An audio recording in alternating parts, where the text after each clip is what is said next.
छोटी लड़की ने डर के मारे देखा कि घर का ताला कोई खोलने की कोशिश कर रहा है। उसने दरवाजे के छेद से देखने की कोशिश की कि वह कौन है, लेकिन अगले ही पल दरवाजा अचानक खुल गया और एक खतरनाक आदमी अंदर आ गया जो लड़की को मारने की कोशिश कर रहा था।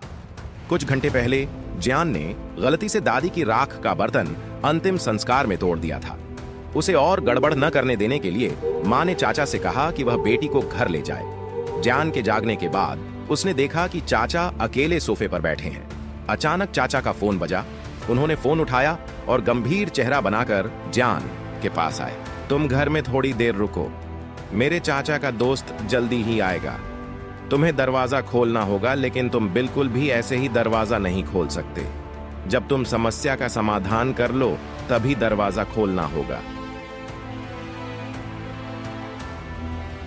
जब जियान ने पहेली और उसका उत्तर सही सही बताया और वादा किया कि वह यह कर सकता है, तो चाचा घर से निकलकर अपने भाई से मिलने श्मशान घाट चले गए। सोचा नहीं था कि चाचा के जाते ही अनचाहा मेहमान जियान को ढूंढ लेगा। जियान ने पहेली पूछी और सामने वाले से जवाब मांगा, लेकिन सामने वाला दरवाजे का ताला तोड़ने पर तुला था। जियान थोड़ा डर गया और धीरे धीरे पीछे हटने लगा। तभी वह आदमी अचानक कमरे में आ गया, लेकिन तुरंत ही एक मूक बधिर आदमी ने उसे संभाल लिया। मूक बधिर आदमी ने मोबाइल निकालकर पहेली का उत्तर दिखाया और कहा कि वह जियान के चाचा का दोस्त है। जियान को कमरे में भेजने के बाद मूक बधिर आदमी ने फिर से आए अनचाहे मेहमान से लड़ाई शुरू कर दी। जियान ने कमरे के अंदर से जोरदार लड़ाई की आवाजें सुनी।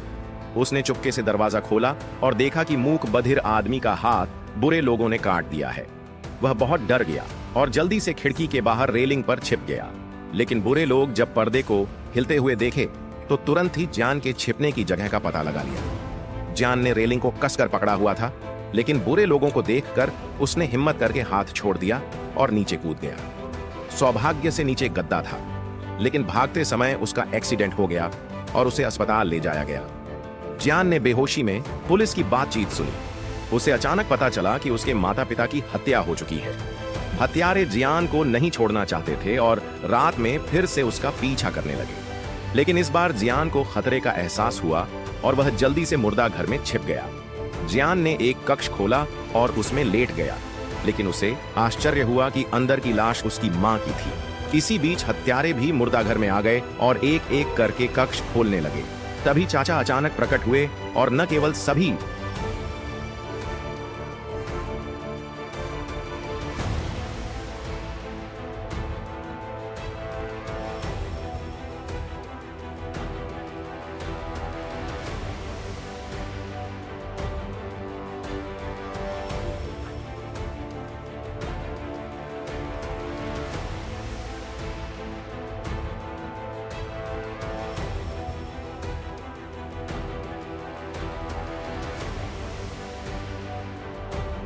बुरे लोगों को संभाल लिया, बल्कि जियान को भी बचा लिया। 1 महीने बाद जियान चाचा के साथ नए घर में चला गया और जियान को इस दौरान हुए आघात के कारण बोलने में दिक्कत होने लगी। चाचा ने कमरे का दरवाजा बंद कर लिया और खुद को थप्पड़ मारने लगे। सब कुछ उनकी वजह से हुआ, नहीं तो परिवार निर्दोष नहीं मारा जाता। उनका दिल पछतावे और आत्मग्लानि से भर गया। स्कूल में जियान को सहपाठियों द्वारा तंग किया गया। केवल जेंगामिंग ने उसकी मदद की। जियान इन बदमाश बच्चों से बात नहीं करना चाहता था, लेकिन उन्होंने उसके माता पिता को बदनाम किया। गुस्से में जियान ने कुर्सी उठाकर सहपाठी के सिर पर मार दी। जियान और भी अकेला हो गया, यहां तक कि चाचा से भी बात नहीं करना चाहता था। लेकिन चाचा दूसरों से अलग थे। उन्होंने बच्चों को अपने तरीके से सिखाया। जल्दी ही दोनों ने अपनी अनोखी संवाद प्रणाली बना ली। उस दिन जियान को फिर से तंग किया गया और सहपाठियों ने उसे छत के गोदाम में बंद कर दिया। जियान कोने में छिप गया। किसे पता था कि अगले ही पल उसने हरी आंखों वाली एक अकेली भेड़िया देखी, जो मूक बधिर आदमी का कटा हुआ हाथ चबाते हुए उसके सामने आ गई। यह दृश्य जियान के लिए बहुत डरावना था। जियान ने तुरंत दरवाजा पीटना शुरू कर दिया और मदद के लिए चिल्लाने की कोशिश की। उसे उम्मीद नहीं थी कि वह वास्तव में चाचा का नाम पुकार पाएगा। जियान ने बार बार चिल्लाया और चाचा सच में उसके सामने आ गए। गोदाम का दरवाजा खुल गया और आने वाला व्यक्ति चाचा ही था। जियान की स्थिति और राजनीति के ठीक होने के बाद वह चाचा के करीब आ गया। सब कुछ अच्छे की ओर बढ़ रहा था, लेकिन जब जियान बड़ा हुआ तब उसे पता चला कि मर चुके चाचा के पास एक गुप्त रहस्य था और उसे बड़ी संपत्ति मिलने के कारण कई लोग उसका पीछा कर रहे थे। जियान इस समय अपने हाथ में फोन लेकर खोया हुआ था और खिड़की के पास खड़ी महिला, जो खुद को चाचा की चीनी ट्यूटर कह रही थी, लगातार खिड़की पर दस्तक दे रही थी। जियान सावधानी से खिड़की के पास गया और महिला से जल्दी जाने के लिए कहा। महिला ने देखा कि जियान बहुत सतर्क है। उसने चुपके से पिस्तौल निकालकर अपनी पीठ के पीछे रख ली और फिर कुछ चीनी में बोलकर अपनी पहचान साबित करने की कोशिश की। महिला ने सोचा कि सामने वाला नहीं समझेगा, लेकिन जियान न केवल समझ गया बल्कि धारा प्रवाह जवाब भी दिया। जियान ने फिर से महिला से जाने के लिए कहा। महिला ने देखा कि जियान इतना दृढ़ है तो वह पहले ही चली गई। तभी झेंग मिंग ने एक नई खबर पाई और जियान को कमरे में बुलाकर साथ में देखने लगे।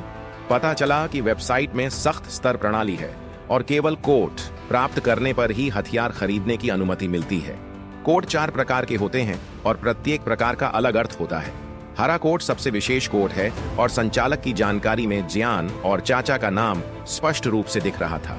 जियान हंसते हंसते रोने लगा और इस सब पर विश्वास नहीं कर पा रहा। अचानक एक विस्फोट की आवाज आई। लड़की जल्दी से कमरे से बाहर भागी और देखा कि घर की सभी खिड़कियां टूट गई हैं और एक ड्रोन अंदर आ गया है जो दोनों पर कई गोलियां चला रहा है।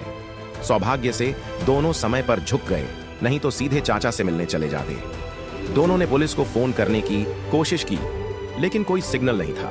लड़की ने जेंग मिंग का हाथ पकड़कर पीछे के दरवाजे से भागने की योजना बनाई, लेकिन घर के चारों ओर ड्रोन थे, जिससे बाहर निकलना असंभव था। दोनों फिर से लिविंग रूम में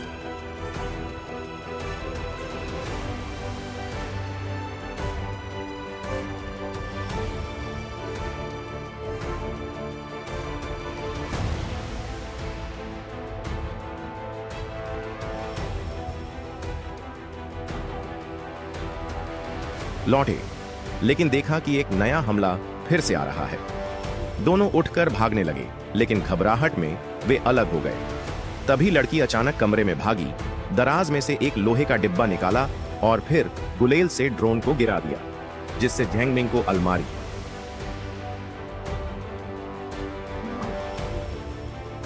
में छिपा लिया। इसी बीच दूसरी तरफ हत्यारे ने अपनी बांह से कोड निकाला, तैयार हथियार निकाला और जान का पीछा करने के लिए निकल पड़ा।